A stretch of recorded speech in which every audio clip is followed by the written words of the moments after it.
Now, it's Red Eye Radio.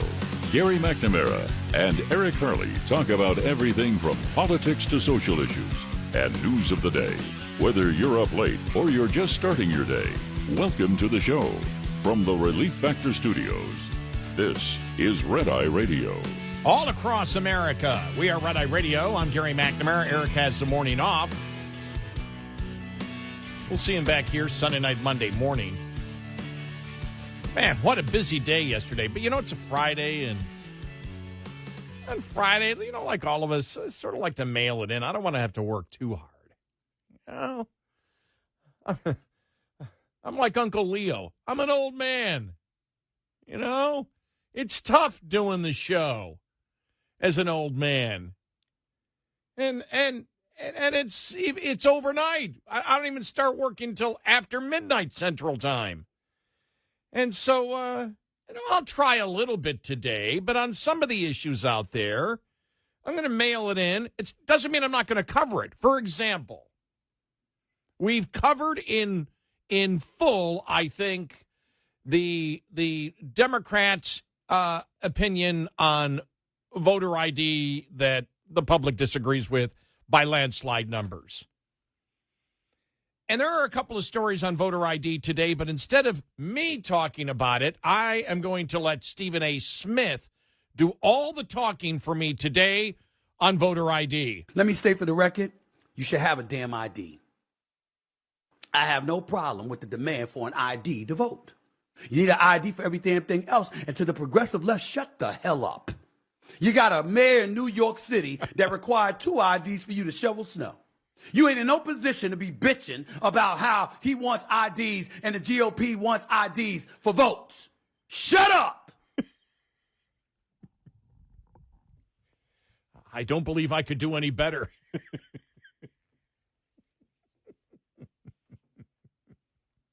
All right. Good morning.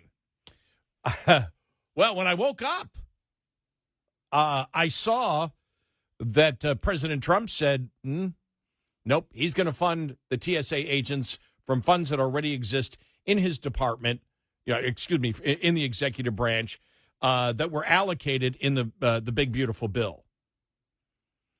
And he said, because, this is an emergency that's going on. And just to let you know what the emergency is, it's a red-eye emergency.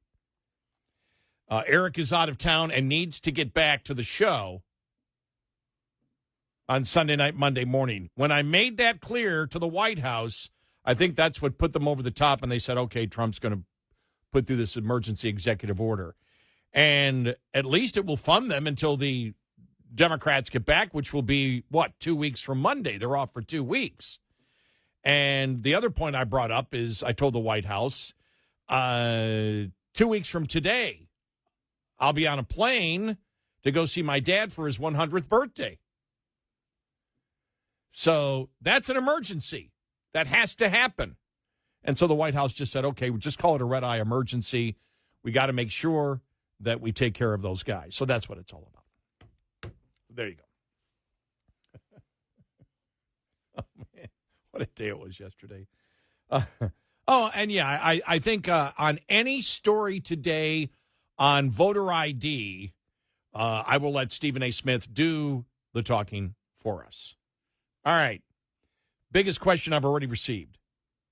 Because I woke up at 10 o'clock, and when I woke up at 10 o'clock, so just a little over 2 hours ago is when I woke up, and when I woke up, I went, ooh, wow. And the first thing when I saw that the president was going to, fund and said, an emergency executive order because there's an emergency going on, the first thing that, and I think Eric does the same thing, okay, is it legal? What is he actually doing? There's 2 points to it, the legal point and the political point on it. And just like we've done on tariffs or any other executive order, whether it's tariffs, whether it's Biden with the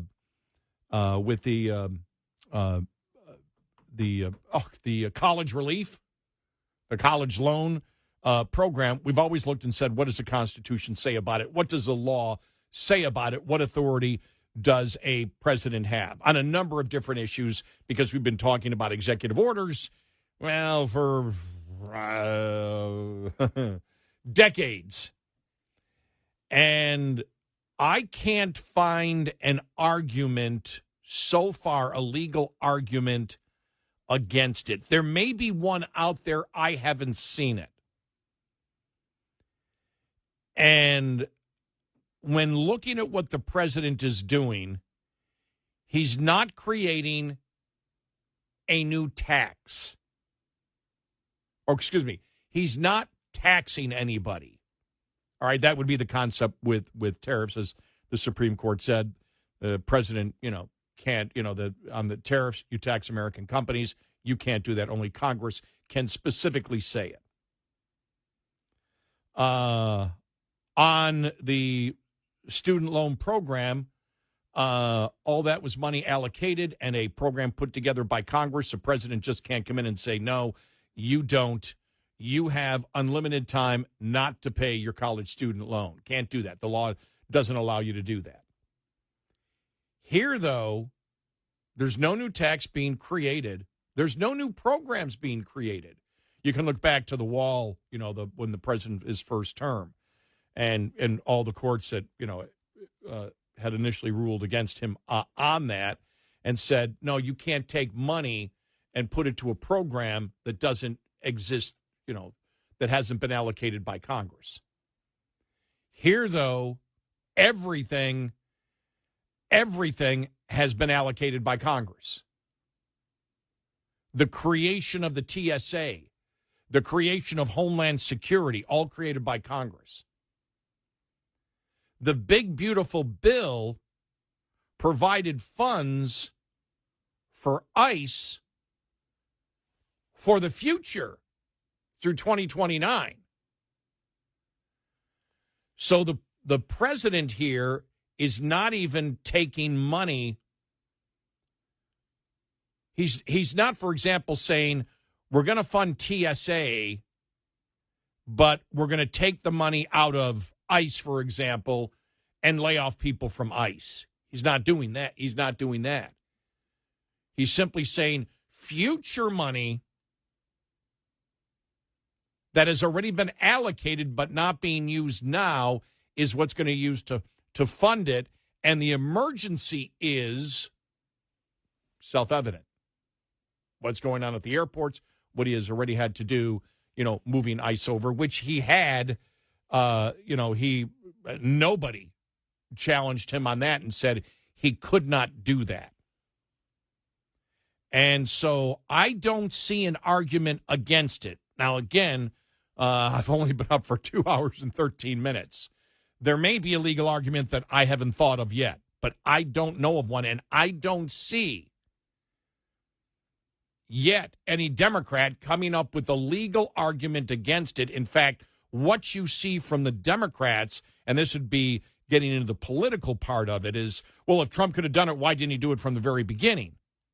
Well, that's easily explained, because until they missed the first paycheck, there was no emergency.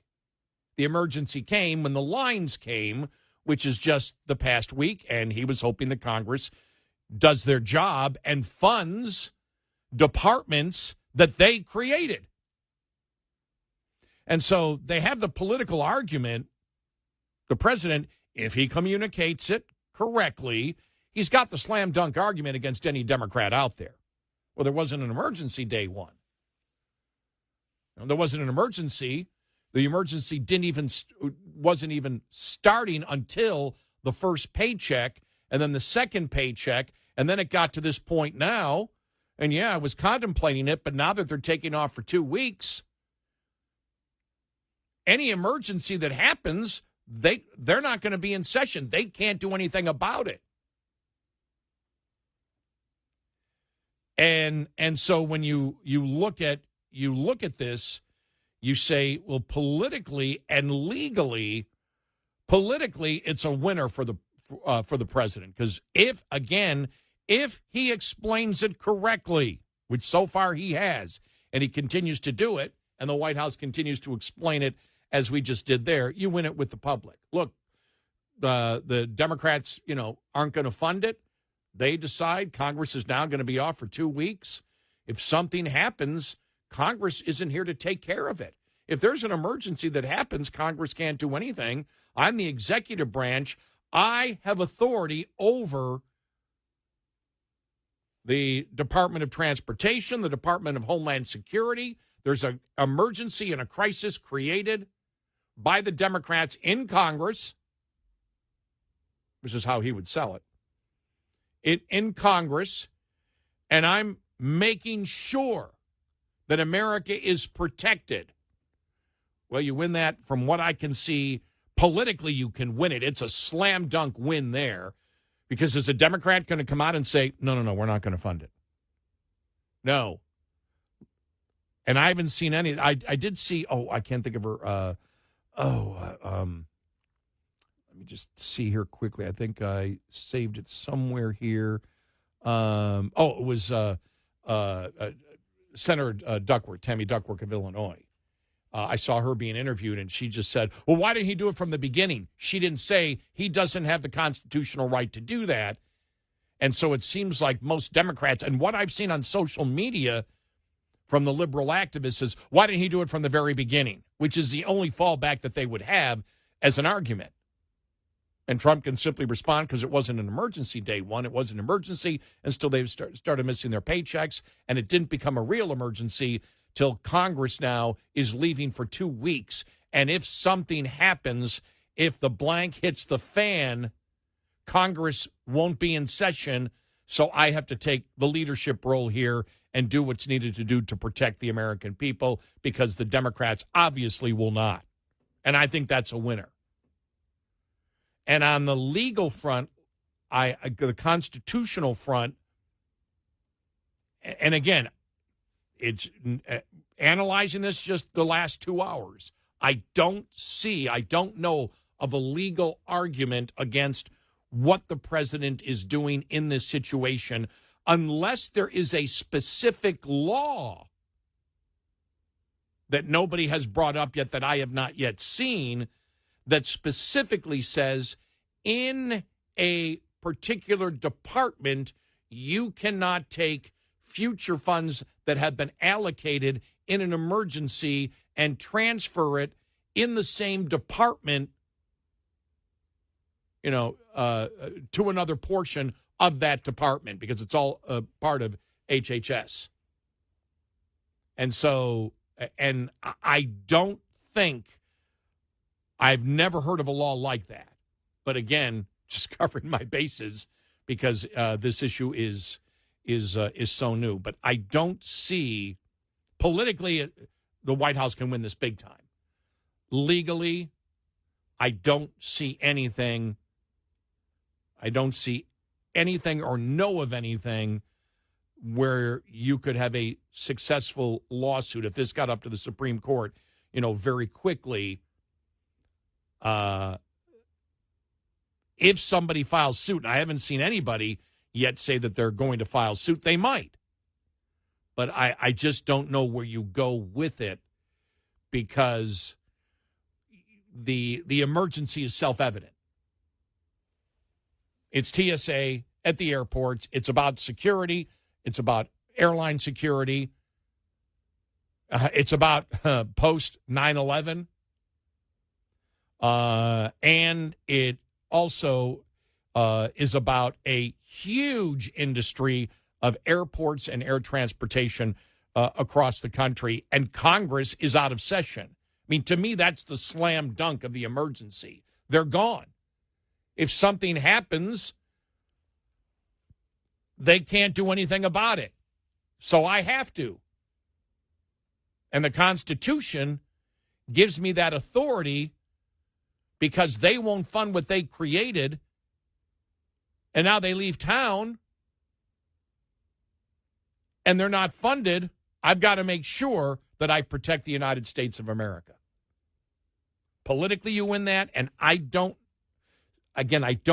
see a weak spot legally in it. It might exist. I might be missing something here. I don't believe I am. But, again, it's just so new that I haven't been able to do the normal research on this topic, because I would something where I might have a day or two to look at it. But, yeah, politically, he wins big time on this. We are Red Eye Radio. Brought to you by Hot Shot Secret. Hi, I'm Jen Loomis, a transport safety expert at J.J. Keller. Drivers must always be prepared for a roadside inspection. This means drivers should always have their personal, vehicle, and company credentials organized and ready. The top 2 violations written against drivers every year are log, general form and manner, and log not current. Both are completely avoidable if the driver keeps the log accurate, compliant, and current at all times. Having the vehicle ready for inspection involves the driver conducting daily inspections and making sure any problems that are discovered are immediately corrected. Vehicle readiness also requires the company to make sure that the vehicle is current on all scheduled maintenance and that the maintenance schedule is adequate. This will make sure the driver is being given a sound vehicle to start with. This tip was brought to you by J.J. Keller and Associates. Visit us at jjkeller.com. Coming up, more with Gary McNamara and Eric Harley. It's Red Eye Radio.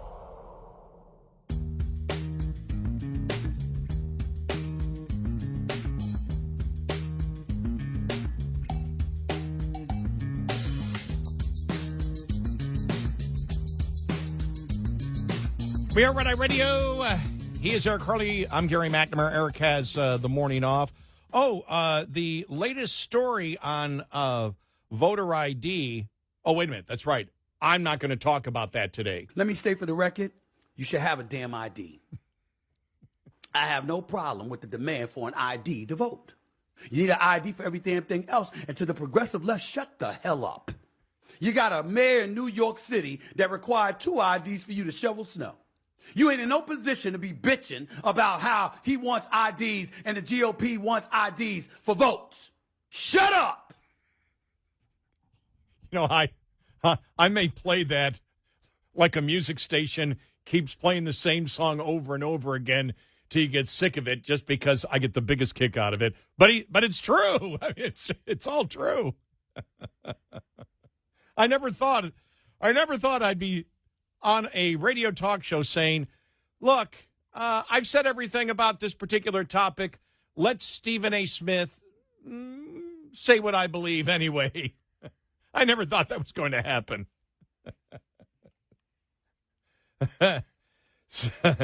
So yeah, on the getting back, actually I had nothing more to say about Voter ID. I just want to keep playing that audio cut over and over again. You may get sick of it by the end of the show. But with Trump funding or putting out the executive order, we don't know when the funding actually starts, or I don't know if the executive order has actually been signed or not at this particular moment, or whether he plans on signing it tomorrow. And I know that the problem solvers in Congress were trying to come up with some solution, and I had seen a little bit on that, what they were actually looking at, which was, I believe, that funding would go to TSA. They would fund, well, the funding would be brought back to DHS. The funding would be there for ICE. But ICE would not be able to wear masks anymore. But in order to get the Republicans to agree to that, they would up the penalties, the federal penalties, for doxing federal agents. I have no idea whether that had any chance of passing, whether that's still going to be on the table, whether you may see that before Congress leaves, but the president doing it again. Politically, they win big time. I don't see a weak point legally on it.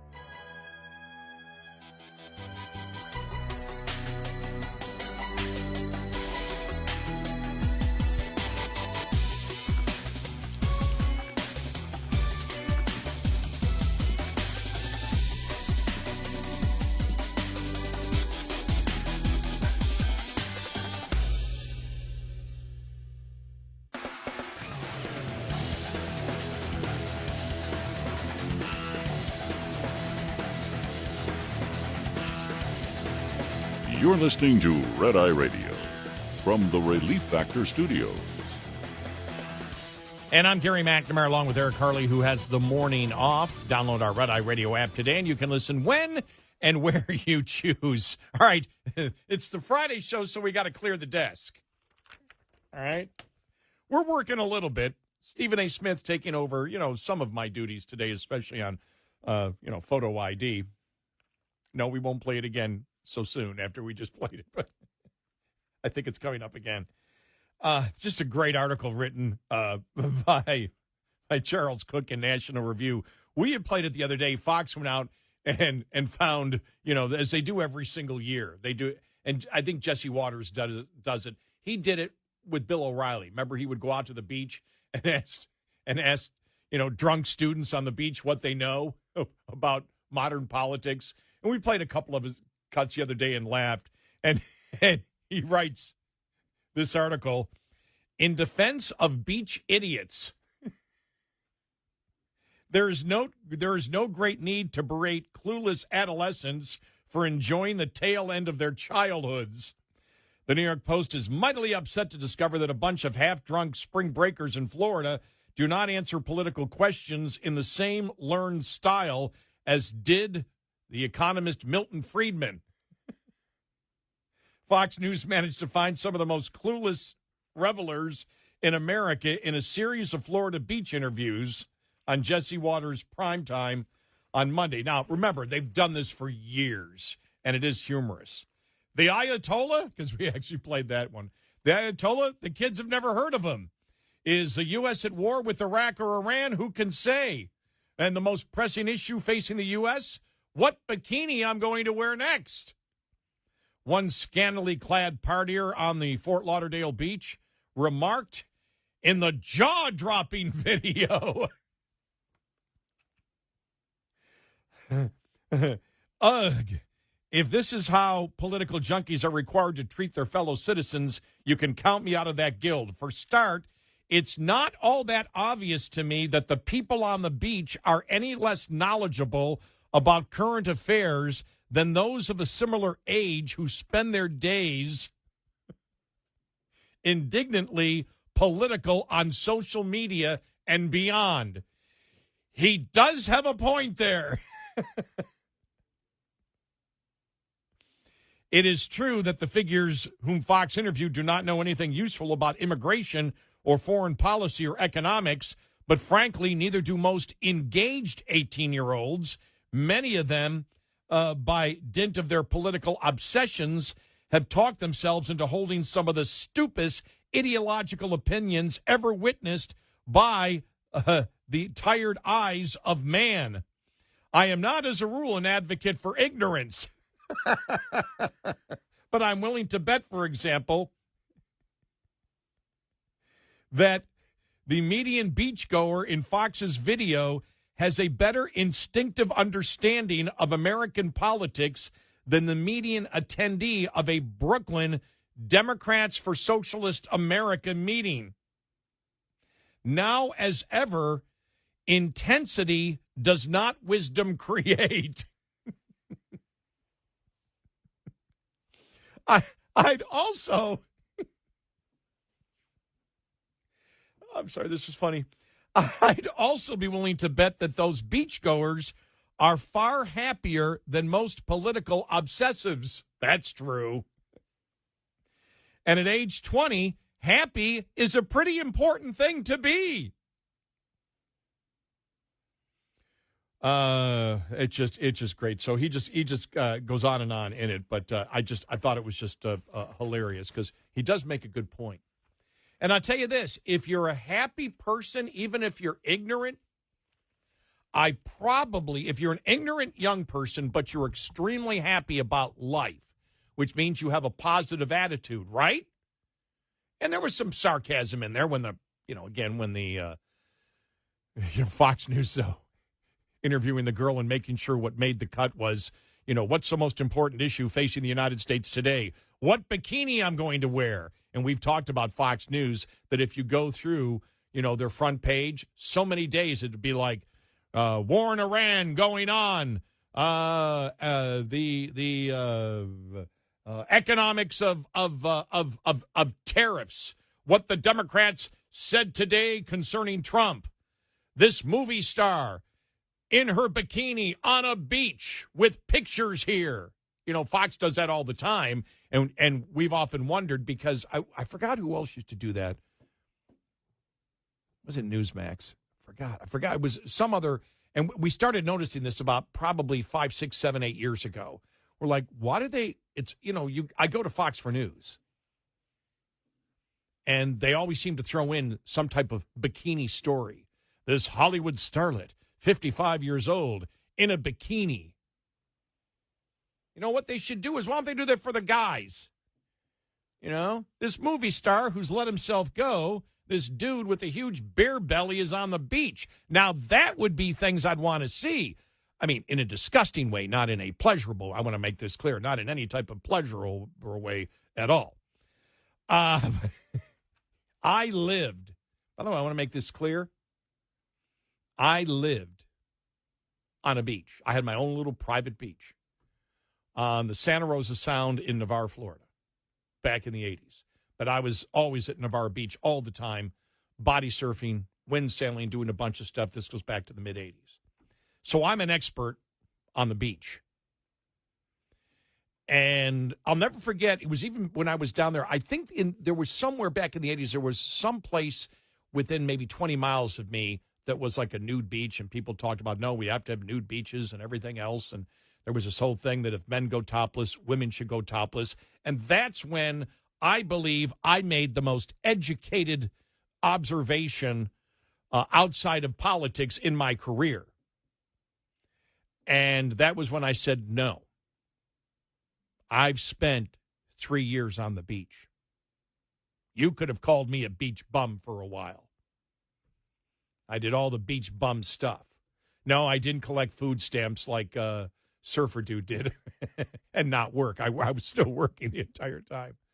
But no, I came to realize that we humans as a species, 99% of us, I know Seinfeld said, what do you say, 90% of people are undateable? No, about 90% of human bodies, and I'm including myself and Eric's too, are not worth looking at. And I know because I lived on the beach. And I advocated not that women should go topless, but that men should put their tops back on. So just so you know where I am there. But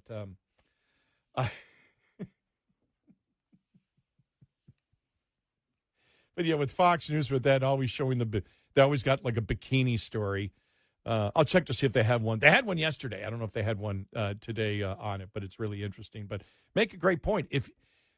He actually makes a great point. If kids are happy in their 20s and they're happy and they're sarcastic,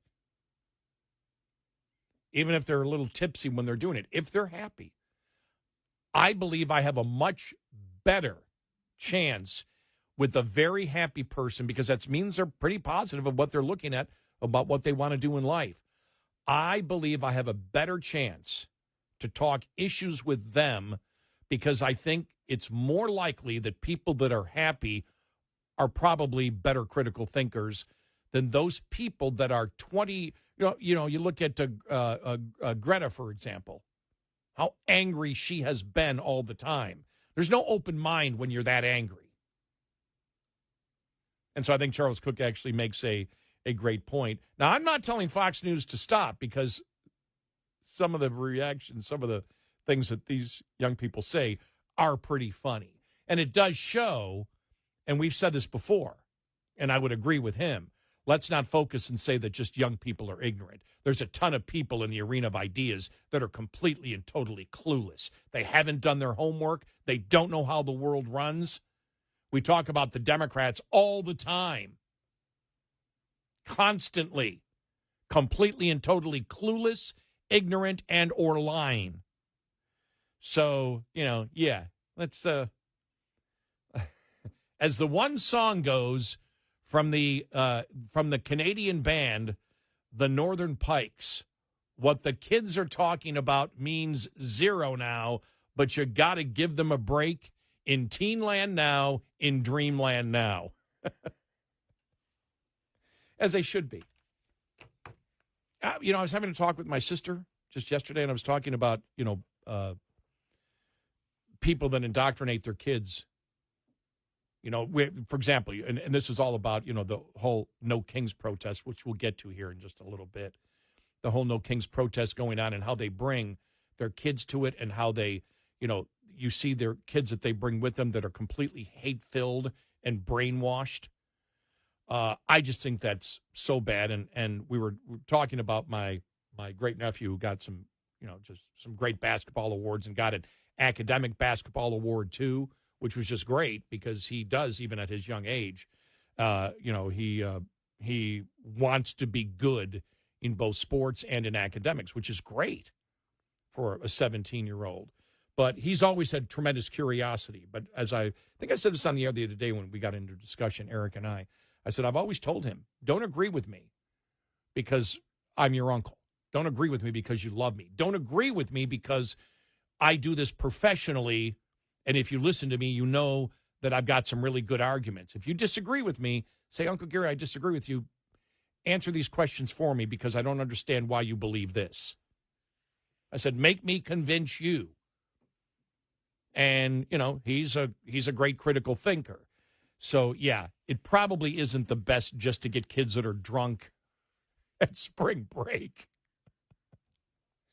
To make the analogy that all young people are like that, because I know a lot of young people that are not. But even when I was growing up, there were a lot of ignorant kids, too. And we probably were more inebriated. Excuse me, I'm not drinking now.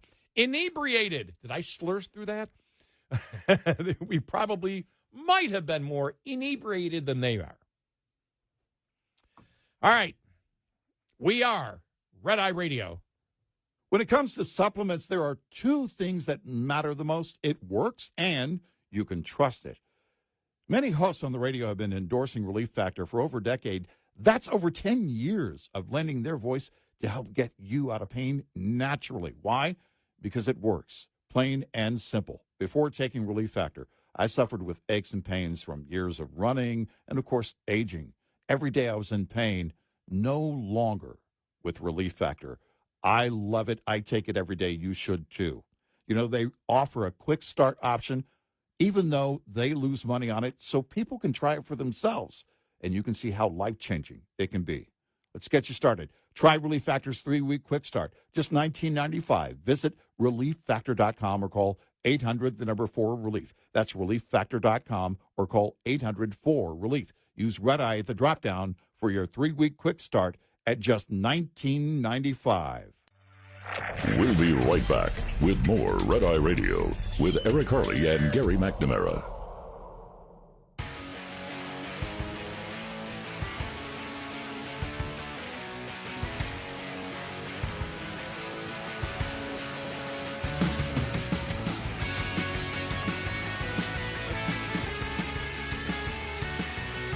We are Red Eye Radio. He is Eric Harley, and I'm Gary McNamara. Eric has the morning off. So, yeah, just still going through all of social media and just any legal scholar out there that I know. And I mean legal scholar of the Constitution, whether it's Jonathan Turley. I haven't been able to find anything yet on the president's decision legally to fund TSA from funds that have already been allocated to Homeland Security, which are really our future funds. I haven't seen anybody make that argument yet, not even on the left. In fact, the left continues to say, including members of Congress, well, why didn't Trump do it in the beginning? It shows that Trump could have funded them all the time.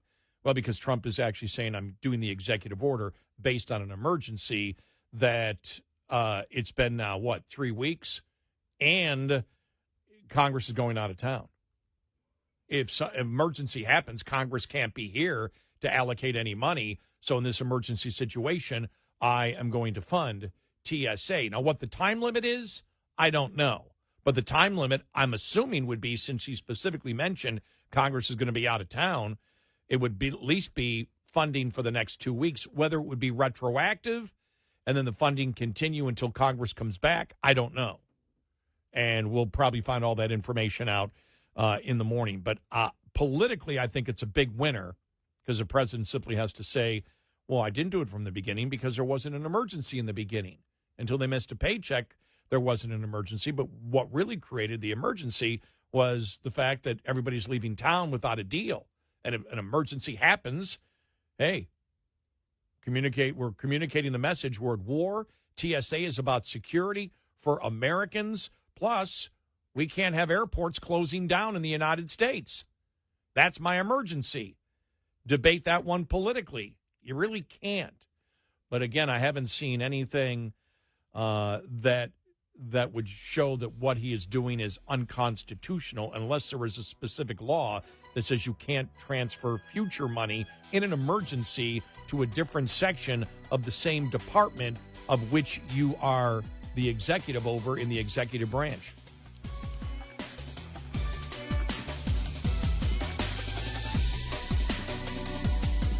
Top of the Hour News is brought to you by House Products. Visit houseproducts.com. This is Red Eye Radio on Westwood One.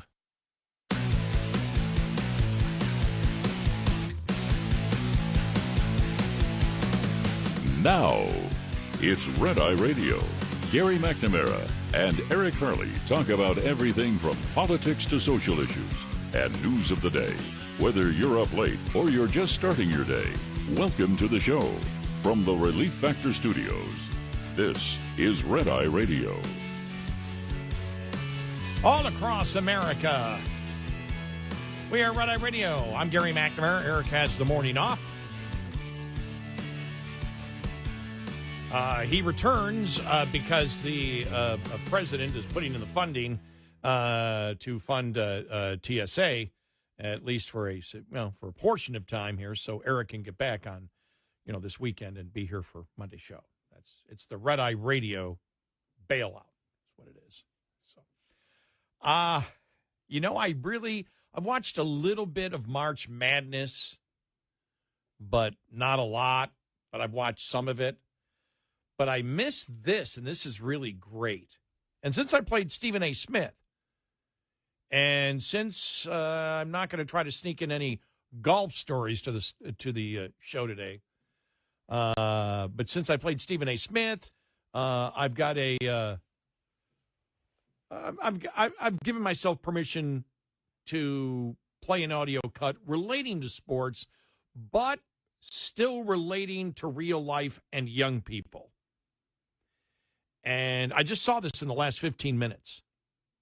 And this is Dan Hurley, who is the coach of the University of Connecticut, who is asked, why does the media have a problem with coaches coaching players hard? I found his answer very interesting. What do you think it says about the culture that people see, yelling or hard coaching and somehow think that's a problem? Yeah, I just think that's, society. We've gotten soft in a lot of ways. I think with, with trying to develop young people, I think young people, the teachers and coaches that impact their lives the most are not the teachers and coaches that gave them a grade they didn't deserve. I mean, you remember the teachers and coaches that pushed you to your maximum, that pushed you beyond your comfort level, that got the most out of you, that English teacher that, made you do the work and the tests were hard and you had to study hard. And just think the same thing applies to coaching. I feel like I got a responsibility. I coach 18, 19, 20-year-old men. There's a lot that I got to instill in them. There's a lot of discipline. There's a lot of accountability. There's a lot of commitment that I've got to instill in them to prepare them for the real world. The real world is tough. It's cruel. You got to be equipped. So on the flip side of how I'm driving them and pushing them to be the best that they can be and prepare them for life, I got a very close bond with my players. I love them. They know I love them. And a lot of our relationship that the media doesn't see or times that we spend, together laughing, joking, making fun of each other. You don't see that part of me. You unfortunately just sometimes see the monster. I never objected to hard coaching directed towards me in sports. I never did. And I had a couple of coaches, especially in basketball, that were, I guess hard, but I never took it that way. You know how I took it? The same way I do today. And I'll give you an example of, not today, but in the last couple of years, in something. When a coach yelled at me, to me, I didn't take it. Well, I took it in the way that he thought I could be better. And that's what I wanted to be. That he was angry because he knew I could be better. And I go back to a couple of years ago when I had problems with my back, and I was, desperate to find a golf swing. I worked golf into it. Sounded like Elf, didn't it? And, I still work out like crazy. When I was at the doctor's the other day, I told my doctor, I said, this is the blood work. This is my 10th anniversary of having type 2 diabetes. And he said, well, you've really been working at it because your blood sugar is lower than it was back then. And I go, I work out like crazy. One of the reasons I work out like crazy, I think the number one reason is so I can golf. Number two is for my life. I want to live a healthy life is number two, that I want to be able to golf. And I haven't been able to golf a lot, and I'm starting to practice again because I've got a tournament. I have the Independent Bob Golf Tournament. People that are longtime listeners to the show know Independent Bob. I have the Independent Bob Golf Tournament coming up next month, so I want to have some kind of decent game. But I took lessons. I took lessons from a guy, of course, was a pro, former college football player. And he, former college football player in Iowa, I believe. And he became a golf pro. And I hit more golf balls, and I think I actually hurt my knee because I hit so many golf balls in that year period that I took lessons from him. And he would yell at me. And one time, I don't want to get into the specifics of it, but anybody who plays golf, he wanted me to hit the ball first and then take the divot afterwards. Anybody who plays golf knows that concept. When you take the divot's not supposed to be before the ball. It's supposed to be after the ball. You come down on the ball. You don't try to sweep the ball. You come down. It's a down motion. And I just wasn't hitting the ground to his satisfaction. And so one day I got there, he goes, you're just going to hit the ground. That's all you're going to do. Going to hit the ground. And I'm doing, and he's yelling at me. He goes, I'm going to go to the clubhouse. I'm going to come back here. You just hit the ground. Keep hitting the ground. And he's, yelling at me. I don't even notice it. To me, it's just, that's how coaches have always been to me, the coaches that I've had. He comes out, and he starts apologizing to me. He said, I'm sorry, I've really been yelling at you a lot lately, and you're actually paying me for these lessons, and I'm yelling at you. And I turned to him, and I said, that's okay. He said, you don't mind it? I said, not in the slightest. I go, I didn't even notice it until you just told me now. And I said, you know why? And he said, why? I said, because you are under the delusion that I can be a better golfer than I think I can be. And that's what you're trying to get me to. And he really did improve my game. Now, I've had injuries for the last year and a half, but, when I have played, I've played a lot better. Following what he told me. And, I take the 10 things that he taught me, and that's good enough for me to have a great round of golf these days. So hard coaching never bothered me at all. And, life is, looking at life now as somebody who's still working, and really I should have retired a few years ago.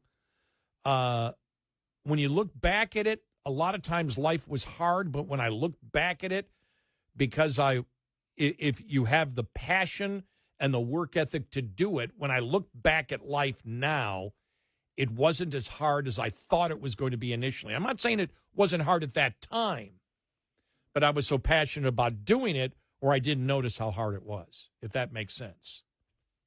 And so when I look back at it now, I'm like, wow. And there are times, in this business can be tough. And the other businesses I was in industry and business, it can be, very, very tough at that moment when you're in it. But when I look back, I'm like, I'm glad I had passion for all those things, and I'm glad I had a goal because it made the hardness of doing something easier. And when I look back at it now, I'm like, wow, what a great life I've had. And I'm still having. I don't want to make it sound like it's over because it's not. But yeah, just a perspective. So I thought that was just great from Dan Hurley on that. All right, so we have another No Kings weekend coming up. And I feel it's very unpatriotic because the only No Kings weekend should be Independence Day, the 4th of July. But the more I think about it, the more there is, as we've talked about, where the left is going now, where the Democrats are going. And, you know, we've said that this has been really the last month when Bernie Sanders and Gavin Newsom and the cast of Morning Joe on MS Now, the number one liberal TV network, everybody is stupid. You know, everybody is stupid now. The leadership of the left is stupid. They're all plain stupid. The media is stupid. We don't know how to get a birth certificate. How do I? Forrest, can you help me get a birth certificate, Forrest? You're able to get through life, Mr. Gump, but we don't know how to get through life because we're the idiot leaders over the idiots who vote for us. That's the message they're communicating. And I think the No Kings thing is the same thing. Well, Trump did executive orders, as is every president. How many executive orders were overturned, on Biden, on Obama? Every president does it. Doesn't make him a king. We live in a constitutional republic that has 3 branches of government. Every branch of government, including the judicial branch, tests the limits of the separation of powers. And we know it. Congress does it. The executive branch does it. And the judicial branch does it. We're not a monarchy here. And so the No Kings thing, it's just the Democrats being stupid again and the left being stupid. Let's say we don't want kings. We don't want kings. And you can see it, the response to people who talk about it, and the response on social media going, this doesn't even make sense. And that's another thing that we've said, that they don't even make sense at times. What they're saying doesn't even make, but there's no logic. You're not even connecting the dots here. And we've referred to that as the putty strategy, Putty from Seinfeld. And there's a scene on there where there's a scene in one of the episodes, I don't even know which one it was, but it always get the biggest laugh out of it because Elaine's arguing with him and his responses don't even make sense. They don't even relate to what she's saying. And she looks at him and says, Putty, that doesn't even make sense. And that's what we're dealing with on the left, the whole No Kings thing. And I go back to my great nephew when I was back last summer. I was back in Western New York. And we went to the driving range. Wow, everything sort of fits in here. We went to the driving range. We're coming back. I didn't even know that we were going into an area where the No Kings protest was. And anybody who's from Western New York who's listening right now was right at Niagara Falls Boulevard, where Niagara Falls Boulevard and Brighton meet, which then I forgot the street that goes into, right near where the old Boulevard Mall is where they were all there. And I'll never forget my great-nephew, 16 at the time, looks at me and says, I don't understand this. Because we don't have a king. Why are they saying Trump's a king? I just burst out laughing. Because it doesn't make any sense. We're not Uncle Gary, we're not a monarchy. And I go, I know. Well, then this doesn't make sense. Why don't they just say we object to Trump doing this or doing that? I said, I know. That's the entire point. That's, we talk about that on the radio all the time. It doesn't make any sense. And that's the whole thing about the whole No Kings. But they don't seem to care. It's like, we don't care if the argument doesn't make any sense. We don't care if the basic umbrella narrative that we're promoting makes absolutely no sense. It's what unites us together, so we're going to continue to make no sense.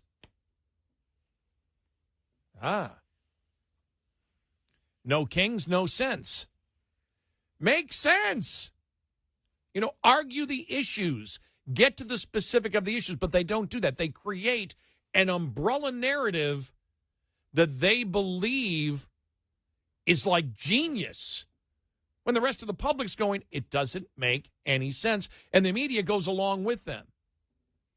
I'll be posting. I got to find it. There's I responded with it. I got to post it on X. It's a psychiatrist with a guy, sitting on the couch, and he says, "Now, do you see no king? Do you see kings in this room?"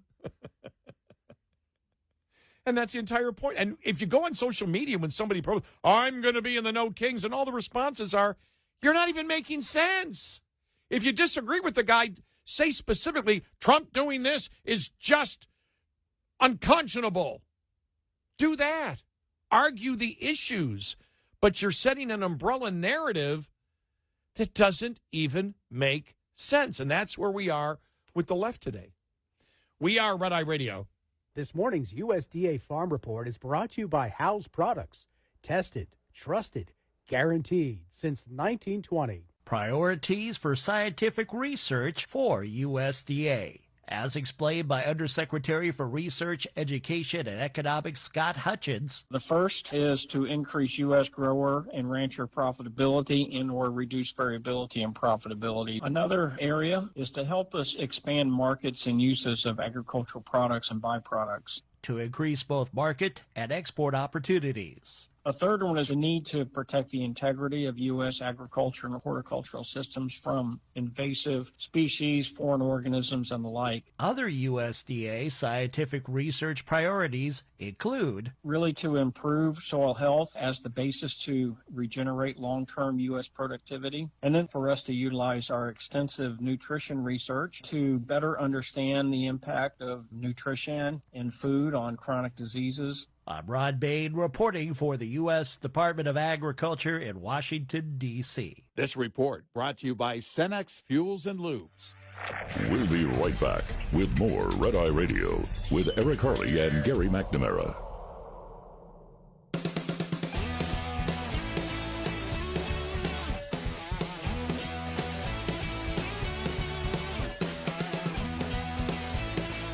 We are Red Eye Radio.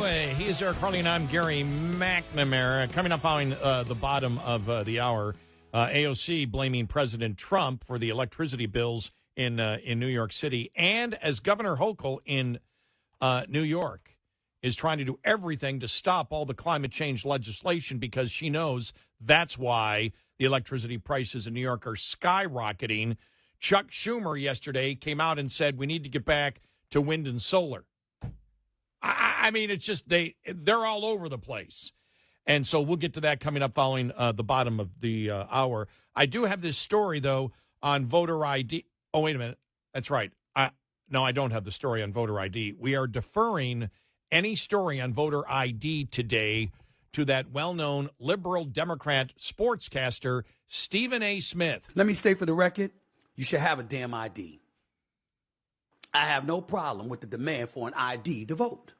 You need an ID for every damn thing else. And to the progressive left, shut the hell up. You got a mayor in New York City that required 2 IDs for you to shovel snow. You ain't in no position to be bitching about how he wants IDs and the GOP wants IDs for votes. Shut up! Just like many people hear a song for the first time and want to play it over and over again because you're really into it, I think that's the obsession I have today with that audio cut from Stephen A. Smith. I'll be playing it on a loop this weekend.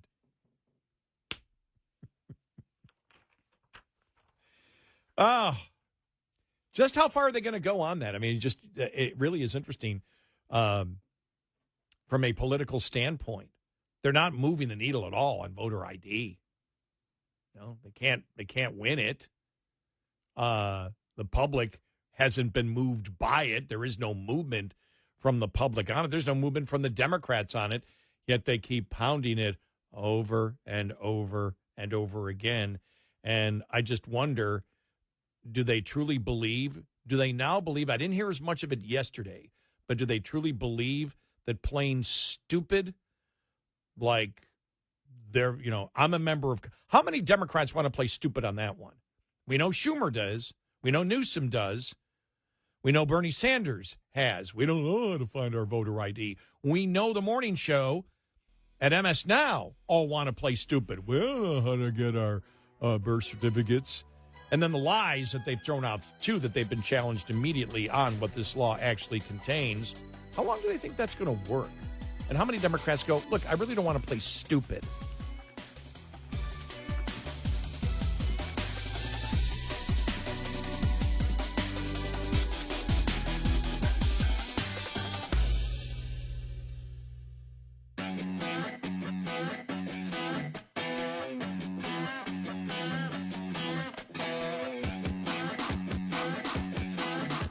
Catch Red Eye Radio live every night on the Red Eye Radio app, available in the App Store. Red Eye Radio. And he is Eric Harley, and I'm Gary McNamara. Eric has the morning off, but returns for Sunday night, Monday morning show. I'm here with you, and you're here with me. And don't forget, download our Red Eye Radio app today, and you can listen when you want to. That's right, whenever you want to. All right. One of the audio cuts that we have brought back this week, and we played it multiple times. I'm going to play it again now because I think it's so pertinent as to what's going on in many blue states, many blue areas of the country, and that's the skyrocketing cost of electricity, as we know. And the fact that this isn't an accident. It wasn't, this just happened. And no, it's because it was what the left and the Democrats wanted. The goal of the Democrats, just like Eric and I always get upset when we hear, well, Joe Biden could have done a better job on the border. He did a wonderful job on the border. I know I got your attention with that one. He did an absolutely wonderful job on the border. He did exactly what he wanted to do. What his goal was to allow millions of people into the United States. That was his goal. When they say, even the Democrats say, well, he failed to control the border. No, he didn't. He never tried to control the border. He succeeded in doing what he wanted to do. And the same thing with energy. The same thing with electricity. This was the plan of Democrats. I saw the figure that in New York City they pay an average of 31 cents per kilowatt hour, and I think I've seen the average in the United States 17 or 18 cents an hour. There's a reason. There's a reason that electricity prices in New York State and New York City are higher. It's what they wanted. And Kathy Hochul was in Western New York. My buddies made sure from Western New York, which is the Buffalo area, they made sure that I knew about it. She was in Cheektowaga, a suburb of Buffalo, and she was actually saying, you've got to help me to the people. You need to help me. You need to help me. What are you talking about? You were completely for the legislation that exists now that is the reason that your electricity prices are through the roof. These weren't circumstances beyond your control. They passed these laws, a series of laws over the years, to make electricity more expensive. And the reason they did that is they knew that fossil fuels were always going to be cheaper than solar and wind. And so in order to even it out, they gave subsidies, your taxpayer dollars. It wasn't cheaper. They simply had taxpayers paying for the cost of alternative energy. And the goal was give them so many subsidies and tax the daylights, cap and trade, regulation, banning natural gas pipelines.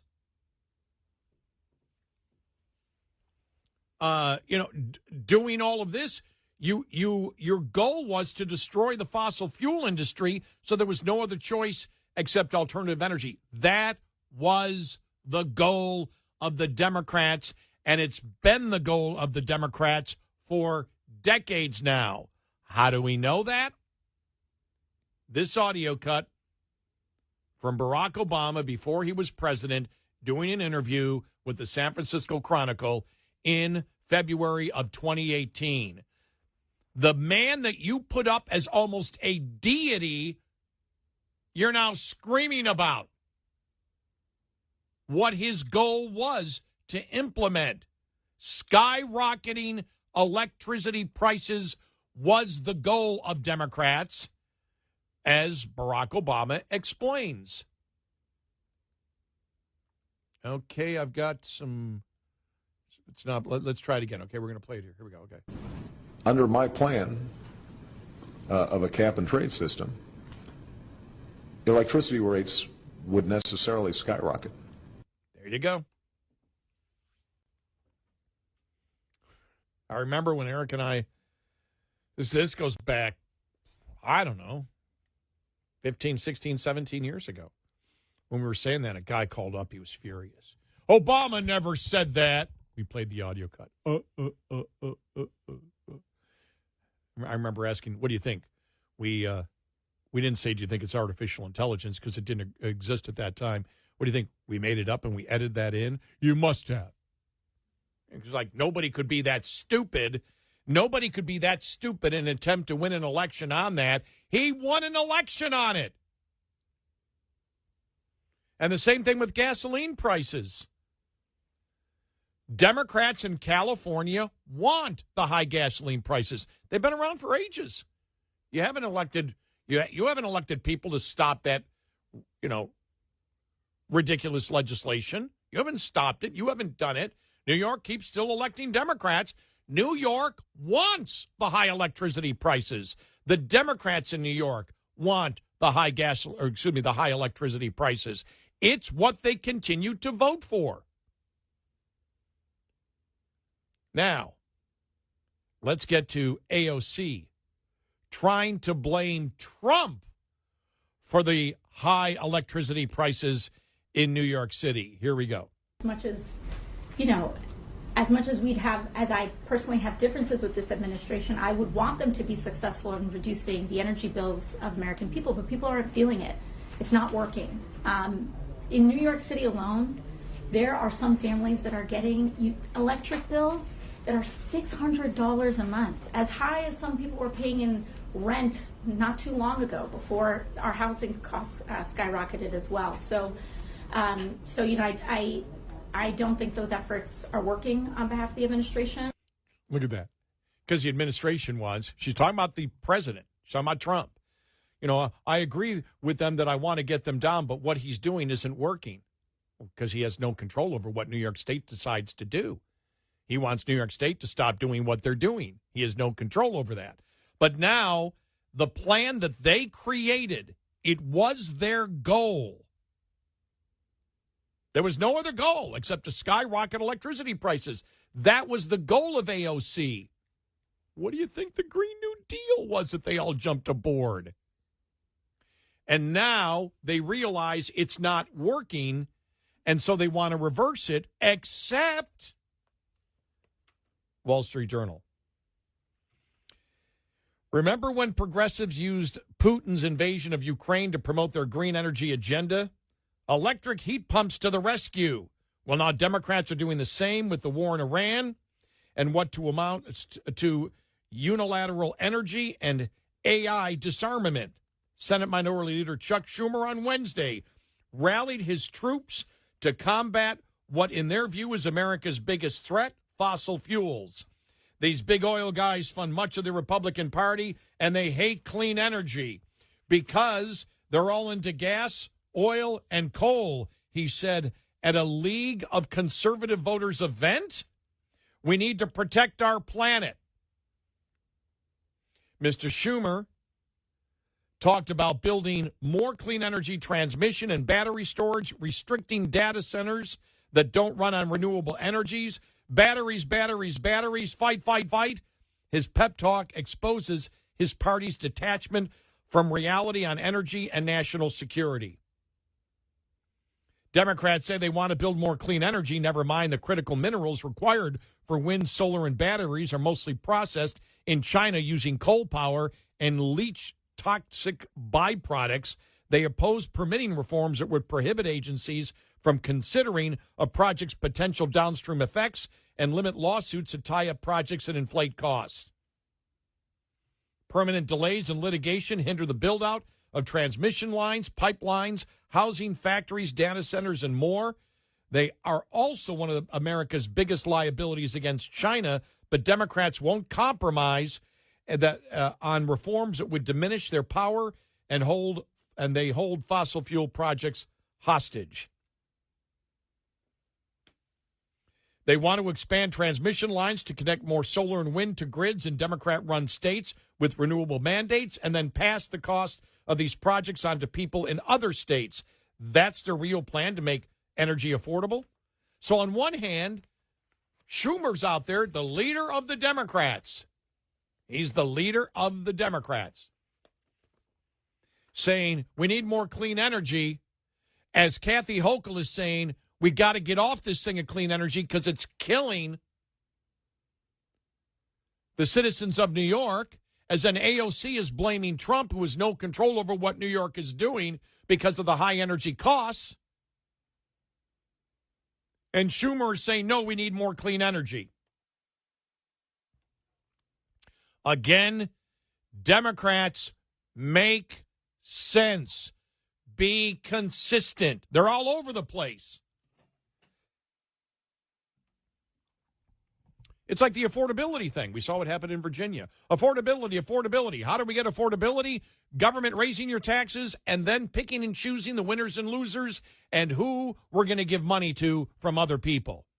That's how we're going to do affordability. We're going to increase the taxes that we tax you on, and then to selected people give you some money back for it. They don't believe in affordability. They never did. But that's where they are right now. And watching Hochul this week is just you're dying laughing, going, what are you talking about? And the left is saying, we're not going to reverse these policies. If you live in New York, if you live in New York City, and you're sick and tired of the energy costs, it's what the leaders and the party in dominant power in New York State, it's what they want, and it's what the Democrat voters want. Now that it's coming near election time, it's like, oh no, maybe we got to back off, and we're looking for solutions. It's Donald Trump's fault. That is squarely the high cost of electricity, just like where the high cost of gasoline exists in the United States, is one. Well, okay, you did have a couple of moderate Republicans at the time going, well, might need to be concerned about climate change. Remember Newt Gingrich sitting on the bench with Nancy Pelosi. Well, maybe we might not be able to fight this because we live in a nation of idiots, and the idiots all say, oh, we want to save the planet, and then they're going to go crazy when prices go up. We saw this, remember, in 2008? Even the majority of people that called themselves far-left liberals, remember when gasoline prices skyrocketed, said cheaper prices are more important than the environment. People are delusional. I want clean energy, and it's going to be cheaper because they told me. Well, it's not cheaper. Well, duh! This is where people are idiots on economics, where the left are complete idiots on economics. We all knew it was going to happen. We all knew it was going to happen in New York State. We all did. We warned them. We are Red Eye Radio. Coming up, more with Gary McNamara and Eric Harley. It's Red Eye Radio.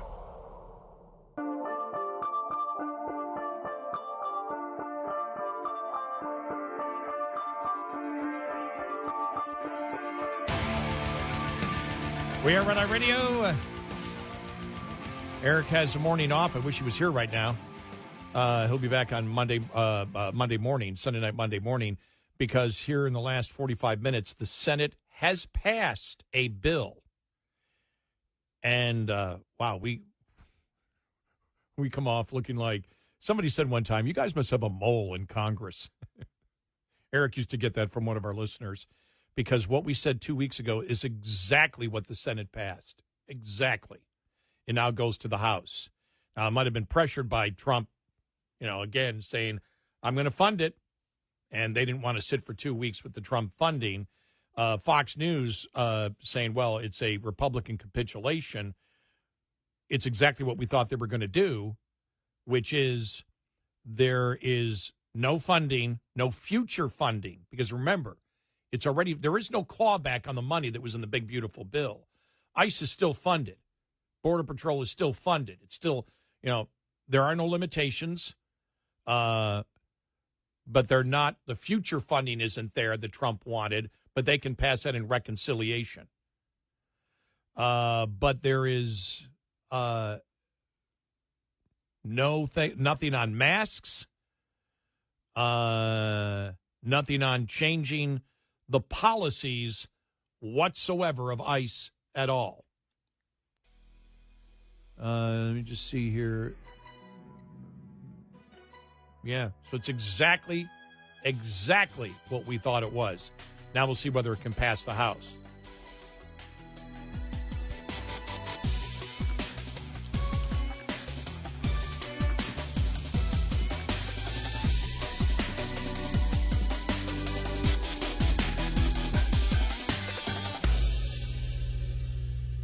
This is Red Eye Radio on Westwood One.